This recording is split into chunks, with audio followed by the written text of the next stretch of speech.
ನಮಸ್ಕಾರ, ಕರ್ನಾಟಕ ನ್ಯೂಸ್ಗೆ ಸ್ವಾಗತ. ನಾನು ರಫೀಕ್ ಅಹಮದ್. ದಾವಣಗೆರೆ ಜಿಲ್ಲೆ ಜಗಳೂರು ತಾಲೂಕಿನ ಜಗಳೂರು ಪಟ್ಟಣದ ಡಾಕ್ಟರ್ ಬಿ.ಆರ್. ಅಂಬೇಡ್ಕರ್ ಭವನ ರಸ್ತೆ ಕಾಮಗಾರಿ ಕಳಪೆ ಕಾಮಗಾರಿ ನಡೆಯುತ್ತಿದೆ ಎಂದು ಜಗಳೂರು ಪಟ್ಟಣ ಪಂಚಾಯಿತಿ ಅಧ್ಯಕ್ಷರಾದ ನವೀನ್ ಕುಮಾರ್ ಅವರು ಆರೋಪಿಸಿ ಆಕ್ರೋಶ ವ್ಯಕ್ತಪಡಿಸಿದರು.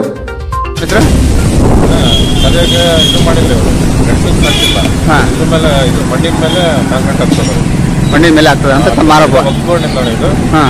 ಆ ಕಡೆ ಆಸ್ಪತ್ರೆ ಹತ್ರ ಮಾಡಿದಾರಲ್ಲ ಅವರು ಇವರು ಸರಿಯಾಗಿ ಕಾಮಗಾರಿ ನಡೀತಿದೆ. ಪೂರ ಇದೇನು ಕಳಪೆ ಕಾಮಗಾರಿ ಅಂತ ಅರ್ಥ.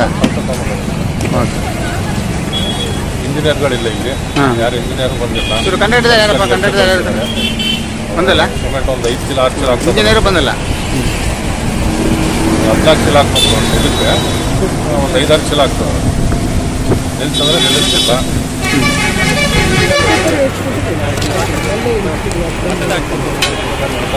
ಇವರು ಕಂಡಕ್ಟರ್ ಯಾರಪ್ಪ? ಕಂಡಕ್ಟರ್ ಯಾರು ಇರ್ತಾರೆ?